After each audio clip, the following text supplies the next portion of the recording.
കേരളത്തിൽ ആദ്യമായി എംപോക്സ് സ്ഥിരീകരിച്ചതോടെ കനത്ത ജാഗ്രതയിലാണ് സംസ്ഥാനം. എന്താണ് എംപോക്സ് രോഗം, എങ്ങനെയാണ് ഇത് പകരുന്നത്, എന്തൊക്കെയാണ് രോഗലക്ഷണം എന്ന് നോക്കാം.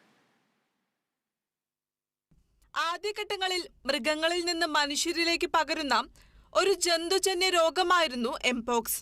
എന്നാൽ ഇപ്പോൾ മനുഷ്യരിൽ നിന്നും മനുഷ്യരിലേക്ക് നേരിട്ട് പകരുന്ന രോഗമാണിത്. തീവ്രത കുറവാണെങ്കിലും 1980 ലോകമെമ്പാടും ഉന്മൂലനം ചെയ്യപ്പെട്ടതായി പ്രഖ്യാപിക്കപ്പെട്ട ഓർത്തോപോക്സ് വൈറസ് അണുബാധയായ വസൂരിയുടെ ലക്ഷണങ്ങളുമായി എംപോക്സ് ലക്ഷണങ്ങൾക്ക് സാദൃശ്യമുണ്ട്.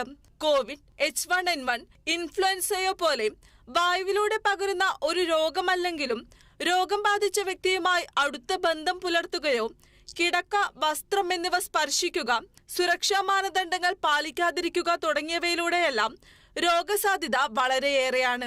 പനി, തീവ്രമായ തലവേദന, കഴലവീക്കം, നടുവേദന, പേശിവേദന, ഊർജക്കുറവ് എന്നിവയാണ് പ്രധാനമായും ഇവയുടെ പ്രാരംഭ ലക്ഷണങ്ങൾ. പനി തുടങ്ങി ഒരാഴ്ചയ്ക്കുള്ളിൽ ദേഹത്ത് ചിക്കൻ പോക്സിന് സമാനമായ കുമിളകളും ചുമന്ന പാടുകളും പ്രത്യക്ഷപ്പെടാൻ തുടങ്ങുന്നു.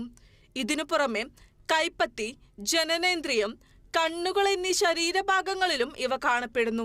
വൈറസ് ബാധയുണ്ടെന്ന് സംശയിക്കുന്നതോ സ്ഥിരീകരിച്ചതോ ആയ രോഗികളെ പരിചരിക്കുന്ന ആരോഗ്യ പ്രവർത്തകരും രോഗബാധിതരുടെ സ്രവങ്ങൾ കൈകാര്യം ചെയ്യുന്നവരും രോഗപകർച്ച ഒഴിവാക്കുന്നതിനായി നിർബന്ധമായും നിർദ്ദേശിച്ചിട്ടുള്ള അണുബാധ നിയന്ത്രണ മുൻകരുതലുകൾ സ്വീകരിക്കണം.